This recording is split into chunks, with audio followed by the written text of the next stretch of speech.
So that's it. A lot of assurances from the IOC because with this, a lot of people might just stay back home that they're scared of the Zika virus. Let me just watch the Olympics from home. But this is a good talk that we can contain it. Yeah, come around and be fine. Going to some South American countries are already telling their women, look, for the next 2 years, don't get pregnant because of the virus, man. So the WHO don't want to come up with that kind of thing because they know most countries wouldn't want to accept that. But it's really spreading fast in the Americas, and this is really not so good, especially in the year of the Olympics. So we hope that they can come up with a report with something, with guidelines that athletes would not contact it while they are there. They should not be bitten by mosquito, because once you're bitten by that particular mosquito that carried the Zika virus, man, it's really something serious. Should be looking at the papers this morning, right? That's right. Let's just find out what the papers are saying, because we know that a lot of football fans in Nigeria, they're still asking questions. Oh, this team, oh, Coach Sunday, Oliseh, and people also reacted to some of the comments made by the coach, that of malnutrition, financial problems, a lot of interesting that it affected. Yeah, but yeah, but it's not all doom and gloom, really. There's some really nice and transfer stories involving Nigerian players. Let me have the Sporting Sun. Yeah, of course. My favorite paper. Sensational stories. Yeah, in the house. Okay, I'm going to start with Sporting Sun here.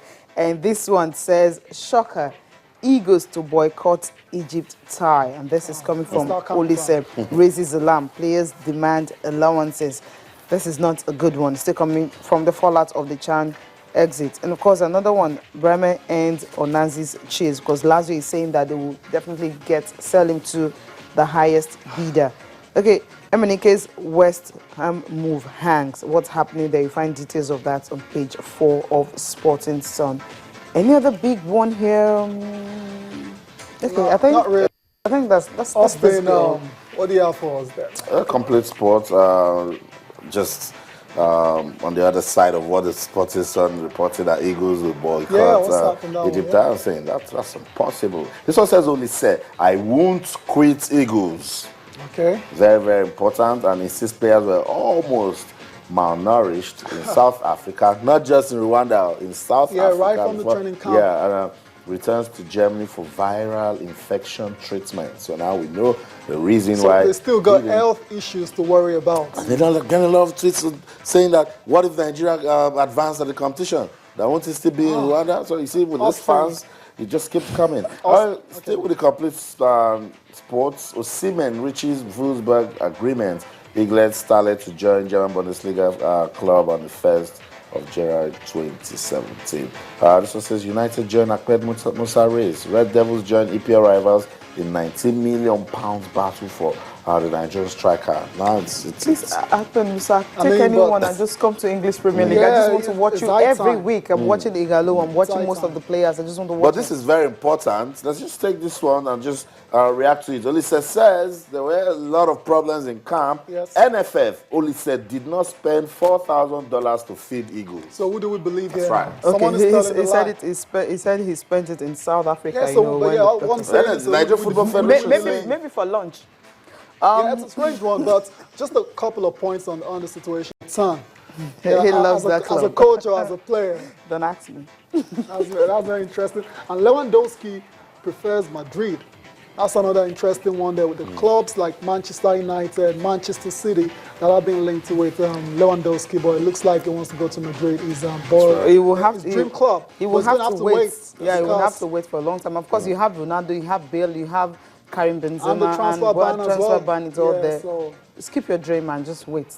Yeah, but you can afford to wait. Dreams come true. You know what it means for him to sit in the same tour bus with Cristiano Ronaldo, go for games and all of that? I think it's just that white jersey. Well, that also, a lot of things motivate. Come on, Real Madrid. Play for Real Madrid. I'm sure you want to play for Real Madrid. Austin, I want to play for the even at his age. Team B or Team That'll C be of enough Real for Madrid. you. Yeah, because I get a chance to watch Cristiano train. Come on. Yeah, you can even train with them. Opportunity to train with them. I know. This one is funny. Complete sports. It says Barcelona laugh off Neymar to Real rumors. You know, it's that time of the year. Silly season. The silly season. Then you just hear all sorts. Like this that's the only way they can respond to it. Neymar off to Real Madrid. Incredible. The entire savings of Real. But it can happen. We've seen players move from Real to Barca, and from At Barca the time, to Real. Robinho was on fire. He's going here, he's going there. He went to Manchester City. Nobody believed that was going to happen. What about Carlos Tevez to West Ham? Mascherano to West Ham back in the day. Yeah, we've seen some really crazy. This guy transfers. signed for this club. And we're shocked. Like you saw the two of them hold the jersey up, and you were like, no, this can't be real. This surely has to be some kind of Photoshop going on. But we've seen crazy transfers. But for Neymar to go to Real Madrid would take something really tremendous for that to happen. And there's another very it's not a good one for Kevin De Bruyne. Good player for Man City. We've seen him show his quality, but then it says he's out for 6 weeks after getting injured against Everton in that Capital One Cup semi-finals. He came into the game, it turned the game around for Man City. He got injured, ankle ligament damage, and is out for 6 weeks. Quick return for Kevin De Bruyne. Okay, definitely a quick return for him. Okay, Olympics, of course, we're still talking about that. The Olympic touch this time around will definitely not be carried by, athletes, elite athletes and all that. But this time around, it's going to be a refugee from Greece. Wow. I think IOC is trying to do inclusion. That's right. Come on, they're not just looking at that's the order of the world now. Right now. Yeah. That's right. Remember, even the Fair Play Award was given to everyone that's involved with taking care of refugees or the less privileged, and that's massive from FIFA. So the IOC, they're looking at it now like, we should also, promote social inclusion, give these people reasons to say, when there's life, there's hope. Yeah, definitely. And the Olympic touch will definitely go through most of the refugee camps in the world. So that is also a big one coming there from IOC.